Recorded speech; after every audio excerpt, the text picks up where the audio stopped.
This video is only for educational and knowledge purpose. Everything you will listen is taken from the internet, any book or any documentary which is available to the public. Hello friends, Assalamu alaikum and welcome back to my channel Knowledge Discoveries.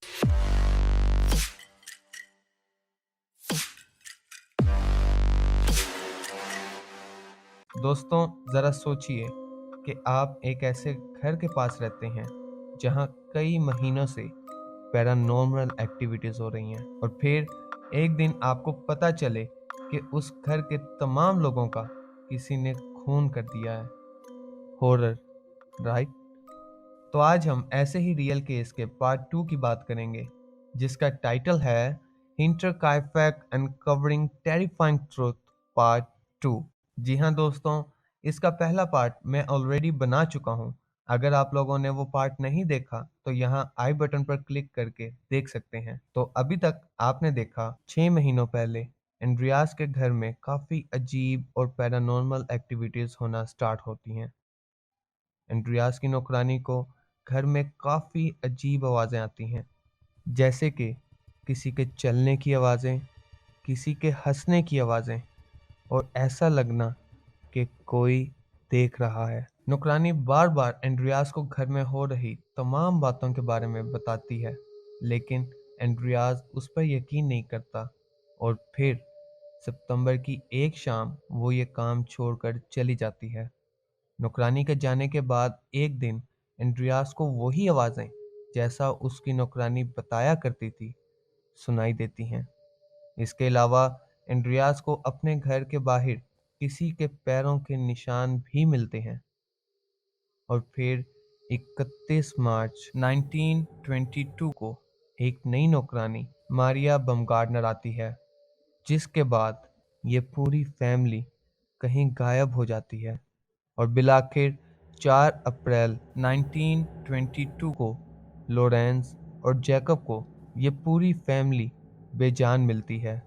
और बेजान से मेरा मतलब है सबकी लाशें। 4 अप्रैल को सभी लाशें मिलने के बाद 6 अप्रैल को रिपोर्ट में आता है कि इन सभी को किसी ने किसी नुकीली और भारी चीज से मारा था और विक्टोरिया और कजालिया का मरने से पहले काफी जोर से गला भी दबाया गया था। Shocking, right? और इससे भी शॉकिंग बात यह है कि इनमें से किसी ने भी खुद को बचाने की कोशिश तक नहीं की थी। लोगों का कहना था कि ये सब किसी के कंट्रोल में थे। इसके अलावा कजालिया हमले के बाद भी कई घंटों तक जिंदा थी, यानी वो सबको मरता हुआ देख रही थी। और बिलाखिर 5 घंटों बाद खून के ज्यादा बहने और ब्रेन डैमेज से उसकी मौत हुई। एक और बात जिसने पुलिस को भी हैरान कर दिया वो ये थी कि इन सभी की मौत 31 मार्च को ही हो चुकी थी, यानी ये सब लोग 4 दिन तक अपने ही घर में मुर्दा पड़े थे।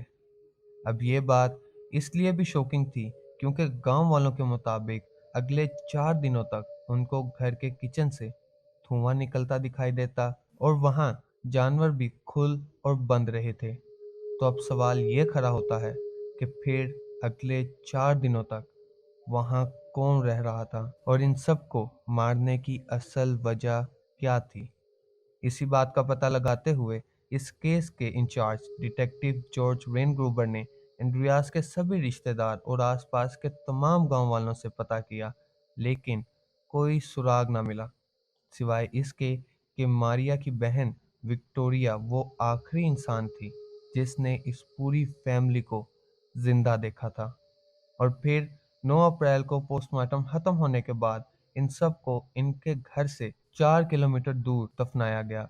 लेकिन एक बात जो मैं आपको बताना भूल गया वो ये कि इन सबको बिना सर के दफनाया गया था। पोस्टमार्टम के दौरान डॉक्टर्स ने सभी के सर को काट कर न्यूरम्बर्ग में मौजूद एक बड़ी लेबोरेटरी में और ज्यादा जांच के लिए भेजा था। दोस्तों, पुलिस की लाख कोशिशों के बावजूद ना ही तो उनको वो हथियार मिला और ना ही कोई पुख्ता एविडेंस, जिसको देख पुलिस ने इस केस के मुताबिक कोई भी सॉलिड एविडेंस या टिप देने वाले को 10 लाख रुपए देने का ऐलान किया, जिसको बाद में बढ़ाकर 20 लाख भी कर दिया गया, लेकिन कुछ फायदा ना हुआ। इस दौरान पुलिस ने मुख्तलिफ बयान पर कई लोगों को गिरफ्तार किया, जिनमें से दो भाई कॉर्ल और एंटम बिचलर, जो एंड्रियास के पास खेती बाड़ी करते थे, और चोरी करने की वजह से इन दोनों को एंड्रियास ने काम से निकाला था। और दूसरा पीटर वेबर, जो एंड्रियास के घर चोरी के प्लान बनाते हुए पकड़ा गया।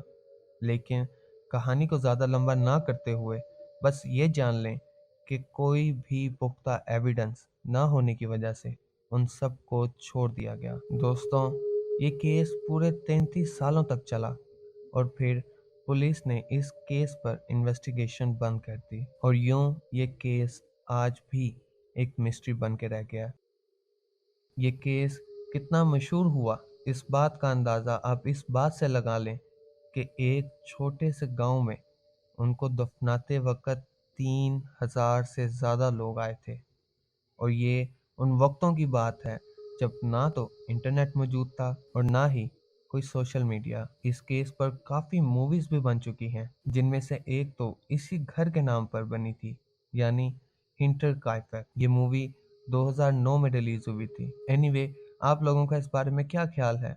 अपनी कीमती राय का इजहार नीचे कमेंट सेक्शन में लाजमी कीजिएगा, और अगर वीडियो पसंद आई हो तो लाइक करें, शेयर करें और सब्सक्राइब करें। अब मैं मिलूंगा आपसे ऐसी ही न्यू वीडियोस में।